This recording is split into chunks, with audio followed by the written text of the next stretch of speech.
C'est la seule chroniqueuse politique qui fait l'unanimité. C'est vrai qu'on a fusillé sur la place publique tous ceux qui ont égratigné son premier passage sur Tandem 2.0, mais heureusement, nous avons fait des économies de munitions.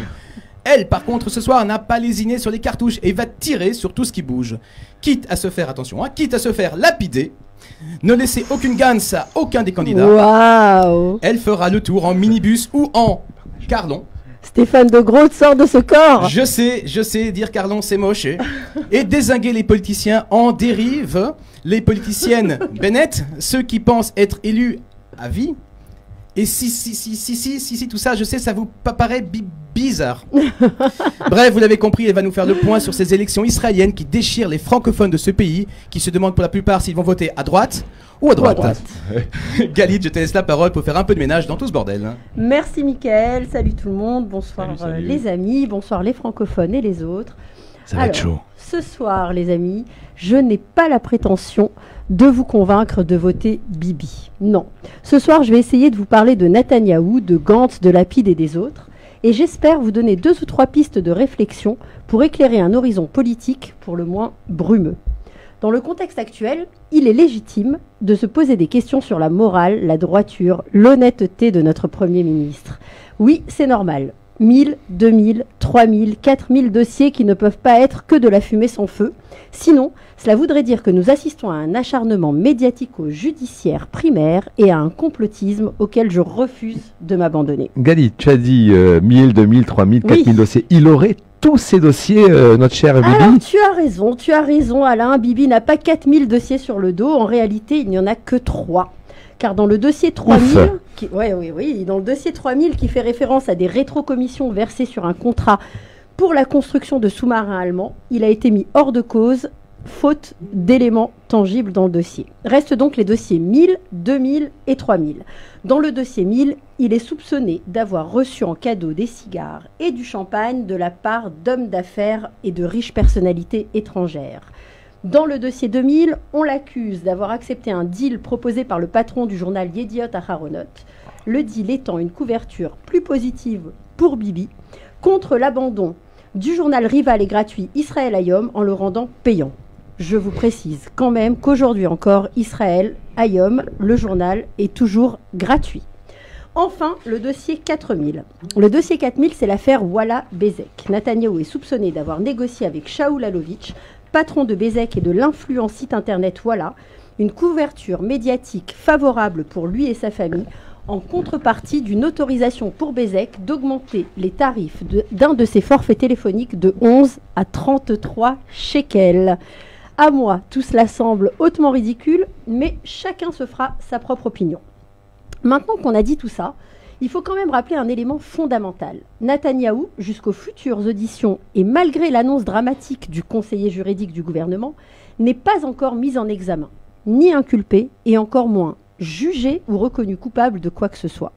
Il reste juste soupçonné de faits qui lui sont reprochés depuis longtemps et devrait bénéficier de la présomption d'innocence auquel chaque citoyen devrait pouvoir prétendre. Mais alors, c'est quoi l'urgence qu'a eu le conseiller juridique de faire cette annonce à un mois des élections comme ça? Alors c'est bien ce qui est dérangeant et qui fait quand même bien pencher la balance, tu as raison, dans le sens d'un acharnement anti-Netanyahou. Et c'est dommage, vraiment, parce que l'annonce du conseiller juridique Mandelblit n'a fait que semer la confusion dans une campagne qui volait déjà pas très haut. Mais la mise en examen ou la relaxe de Netanyahou n'interviendra que dans plusieurs mois, après les auditions des différents protagonistes dans les différents dossiers et probablement pas avant le début de l'année 2020, de l'aveu même de Mandelblit.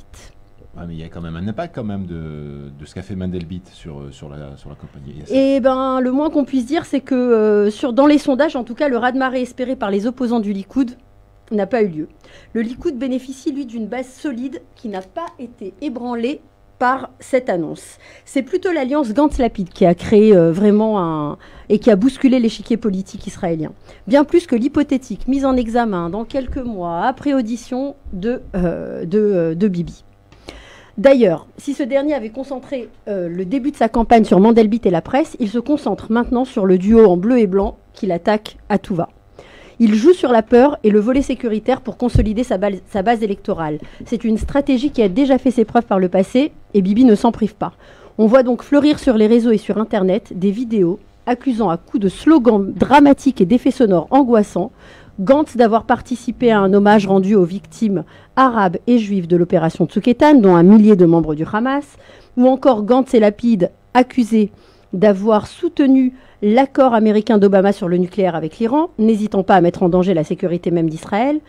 Le Likoud, lui, lapide littéralement ce pauvre Yair sur son incapacité, pour pas dire son incompétence en termes de sécurité.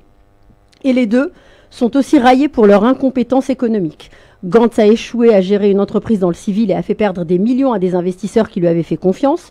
Quant à Lapid, il préférerait oublier son passage désastreux au ministère de l'économie et des finances entre mars 2013 et décembre 2014.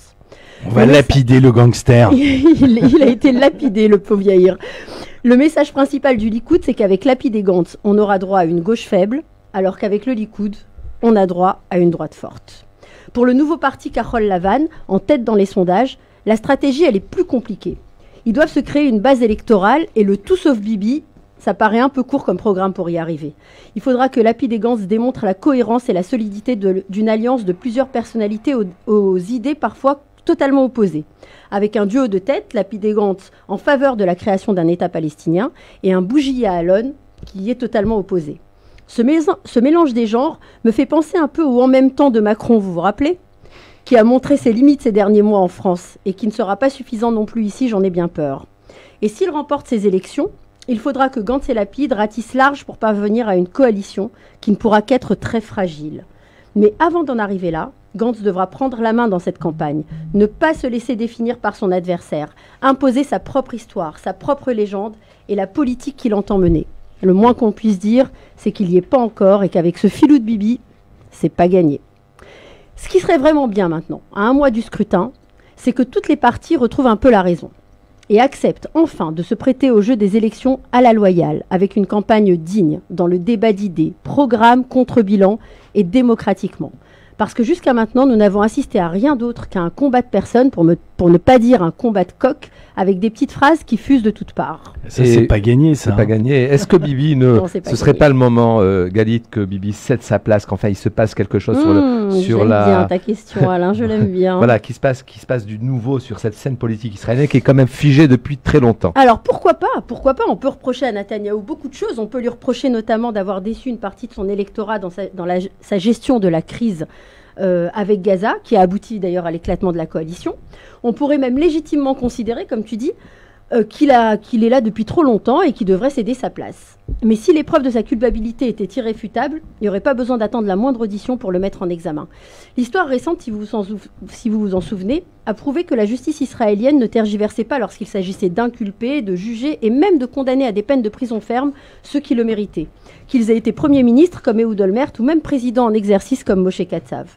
Gantz a certes la fraîcheur du débutant, mais ne doit-il pas faire ses preuves et apprendre la politique avant de prétendre diriger un pays aussi complexe que le nôtre ? J'ai énormément de respect pour l'homme qui a consacré sa vie à Tsahal et à la défense de ce pays. Mais cela fait-il de lui une personne compétente en matière d'économie, de social ou de diplomatie internationale ? Netanyahou, on peut dire ce qu'on veut, il a un bilan solide. Ouais, mais attends, tu dis Netanyahou, peut-être qu'il va laisser... ça serait bien qu'il cède sa place. Il a quel âge, Netanyahou, aujourd'hui ? 67, 68 ? 62 62. Il a 62 ans, Netanyahou, il a le temps. Il est jeune, il est super jeune. Sur Bouteflika. Mais attends, l'autre, il a 82 ans. Il a 15 ans sur Bouteflika, tu rigoles ou quoi ? Il a 82 ans, Bouteflika, il présente un 5e mandat. Ils ont 20 ans d'écart. T'as raison. Bon, écoutez, c'est vrai que Netanyahou, je l'accorde, il est critiquable à bien des égards, mais personne ne peut nier qu'aujourd'hui, le pays se porte bien et de mieux en mieux. Alors, on peut reprocher la politique économique ultralibérale qui laisse sur le carreau une partie de la population. C'est vrai. On peut aussi... Khalid, je peux faire une correction ? Oui, bien sûr. C'est 69 ans. Ah, c'est 69 ans ? Ah, je pensais 62. Pas mauvais, alors. Je pensais 62. Ce qui n'est pas pareil. Non, 69. Non, c'est vrai, 69. Bon, ok, il est à la limite. Mais en attendant, donc comme je vous le disais, on peut lui reprocher sa politique ultralibérale qui laisse sur le carreau une partie de la population. On ne peut pas nier le besoin vital de réformes sociales fortes. Mais on doit aussi reconnaître que ces dernières années, plusieurs choses ont été faites, même si ce n'est pas suffisant. Parce qu'une population qui offre au pays ses années de jeunesse mérite d'être accompagnée et soutenue dans les premières années d'une vie active. Le retour au civil après 2 ou 3 ans d'armée doit être facilité par des formations, des études universitaires et des logements à des prix cohérents et accessibles à tous, quel que soit le milieu social. L'énergie et la volonté de réussir de notre jeunesse est immense et ne doit pas être freinée. Mais parfois, je me pose aussi la question de savoir, est-ce que, si elle était plus assistée, notre jeunesse aurait la même niaque ? Je n'ai pas la réponse. Je pose la question, mais je n'ai pas la réponse. Ce que je sais en revanche, c'est qu'à l'international, Israël rayonne par ses avancées technologiques, médicales. Nos jeunes diplômés sont recherchés partout dans le monde pour leurs compétences. Ce que je sais encore, c'est qu'ici, en dépit de toutes les difficultés, il n'y a pas eu de crise sociale majeure. Pas de gilets jaunes en Israël. Malgré une timide tentative, ils sont allés jusqu'à l'acte 2. Ce que je sais encore, c'est que Bibi n'est certainement pas le meilleur des hommes. Son bilan montre, par contre, qu'il a été le meilleur des leaders pour ce pays ces dernières années. Il a su tenir tête à un Obama qui nous aurait vendu pour presque rien à l'Iran. Il n'a rien lâché et Obama est passé, laissant la place contre toute attente à un Trump extravagant, excessif et peut-être même complètement abruti, mais qui a su remettre Israël au centre du jeu international alors que sous Obama, nous avions été mis au banc des nations. Alors mes amis, je vous le dis, n'ayez crainte. Viendra le temps de l'alternance. Un successeur de droite, de gauche, ou même du en même temps, finira par émerger. Une femme ou un homme qui maintiendra Israël à la place qui lui revient et que Netanyahou a su lui rendre. Qui saura continuer à lui faire gravir les marches vers la seule place que ce pays mérite, la première. Oui, ce temps viendra. Mais en attendant, le pays se porte bien. Il est dans une dynamique ascendante qu'il ne faut surtout pas freiner ou casser. Donner à Netanyahou la possibilité de constituer une coalition solide et forte à sa droite avec des ministres et des députés capables d'imposer une vraie vision sociale et qui garantissent une justice indépendante, une presse libre et une démocratie exemplaire. Non, mes amis, vous l'aurez compris ce soir, je vous le confirme, je n'ai pas la prétention de vous convaincre de voter Bibi. Pourtant, c'était un vrai plaidoyer pour Bibi. Non, pas tant que ça. Quand même. Non. Bon, Galit, je ne sais pas quand est-ce que tu reviens, mais il faut que tu reviennes avant les élections et que tu nous fasses un décryptage des 22 programmes politiques de tous les partis. Comme ça, on essaiera d'y voir clair, quoi, d'élever un peu le débat. Alors, je sais pas, j'en ai compté 22, mais c'est vrai. Écoute, j'ai dit par je hasard, reviendrai d'ici la fin des élections. Je te promets pas un décryptage des 22, mais d'après les derniers sondages, on risque d'avoir quelques surprises parce que, par exemple, là où il y a encore quelques jours, le parti de Moshe Feiglin, Zehut, était en dessous du seuil d'éligibilité, aujourd'hui, il augmente et il apparaît dans les sondages comme ayant avec la possibilité d'avoir 4 ou 5... Avec notre ami Albert Lévy, en 8e position. Ce qui changerait la donne. Parce que ça viendrait renforcer quand même Bibi de façon... Pas sûr. Pas sûr, mais il paraît naturel. Il paraît naturel qu'ils vont s'allier avec Bibi. Oui, ça paraît plus naturel. Ça paraît naturel. Et en tout cas, ça changerait la donne parce que à ce niveau-là, 4 ou 5 députés, c'est très important. Basculer. Merci Galit. On a Hervé qui dit Galit, tu es excellente. Je suis persuadé que c'est empli de. C'est mon mari. Non, il te suit. Tu vois, il t'écoute. Je te laisse le soin de donner l'appréciation de Jules Mazouz, par exemple. Jules Mazouz, je vais le répéter puisque tu insistes. J'avais fait semblant de ne pas le voir. RFTOF, peut-on déduire que Bibi s'est fait baiser par Mandelbut? Merci Jules Mazouz. Enfin, pour répondre à Jules Mazouz, pas avec les mêmes termes, mais dans la même veine, je lui dirais attention, c'est peut-être Mandel Bit qui se fera par Bibi à la fin. Allons savoir. Je trouve, Michael, que le nouveau tandem 2.0 est beaucoup plus prude que tandem tout court. Attends, j'ai pas parlé encore. Attends, tu plaisantes ou quoi? Alors avant de passer à un autre sujet que la politique. Avant de passer à un autre sujet que la politique, je tiens quand même à signaler l'annonce du jour et l'effet du jour. C'est que aujourd'hui, Mandelblit, justement, toujours lui, le conseiller juridique du gouvernement, a conseillé, en tout cas à la commission des élections, à la commission électorale, il a conseillé de ne pas accorder au parti Otzma Yehudit, qui est considéré comme l'extrême droite de Kahana, de leur interdire de participer aux élections alors qu'ils sont considérés comme racistes. Alors qu'ils laissent les partis arabes dénigrer la terre d'Israël, le peuple d'Israël. Alors que les députés arabes qui, eux, soutiennent ouvertement et les terroristes et qui veulent effacer complètement, rayer le caractère juif de l'État d'Israël, eux, en ce qui les concerne, ils le conseillent. C'est scandaleux, mais j'ai lu tout à l'heure que la commission électorale avait finalement approuvé et validé. Ils ont validé ce soir. Oui, ils les ont validés. Donc il n'a pas été suivi dans ces... On va valider également notre ami Johan.